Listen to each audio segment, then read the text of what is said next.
jangan sampai anak kita pertama merasa utang jasa itu sama orang lain. Nah, kalau orang lain ini yang orang nggak bener bisa berabe kan. Ada filosofi ilmiah yang nggak bisa diganggu gugat. Ini harus kita camkan. Misalnya begini, al-insan abdul ihsan.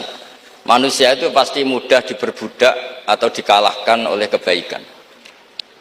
Singkat cerita ada seorang kiai waroi zuhud, di rumah nggak ada TV, nggak ada HP, nggak ada motor. Saking inginnya anak itu nggak terkontaminasi TV, nggak terkontaminasi HP, juga nggak sering keluyuran ada motor.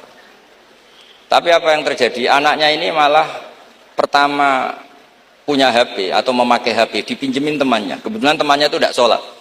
Pertama naik motor juga dipinjemin orangnya yang nggak sholat. Pertama tahu TV juga di tetangga, komunitas keluarga yang tidak sholat.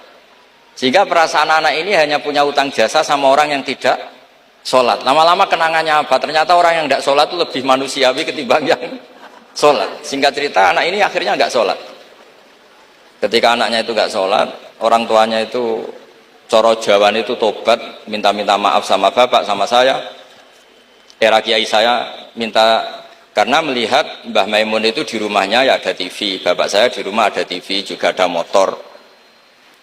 Ketika sowan, walhasil intinya diceritain kenapa banyak kiai alim yang longgar, di rumah ada TV, ada HP, ada motor. Ternyata karena jangan sampai anak kita pertama merasa utang jasa itu sama orang lain. Nah, kalau orang lain ini yang orang nggak bener bisa berabe kan. Nah pondok juga gitu, kalau terlalu ketat HP, terlalu ketat apa, ternyata HP ini barang mewah, barang wow, kebetulan yang nilai orang lain.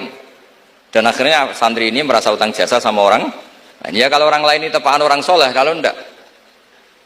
Makanya ibu-ibu juga situ, senyum tuh barang mewah. Ternyata bapak-bapak kenangannya sama bakul kopi, tidak sama istrinya.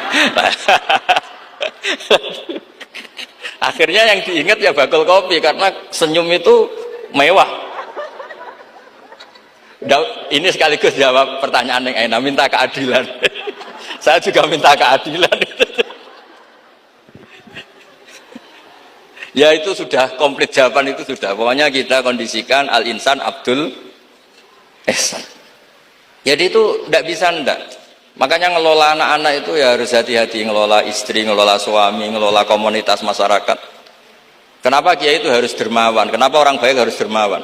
Kalau yang dermawan orang fasik, pasti orang fasik ini yang punya pengaruh, karena al-insan abdul ihsan. Makanya ini kembali lagi ke kitab Ar-Risalah tadi. Saya berkali-kali kalau ngaji bilang, tasodaku walau bitol koti wajin. Kamu disuruh sodako meskipun senyum. Senyum itu dalam fikih formal dikatakan sunat.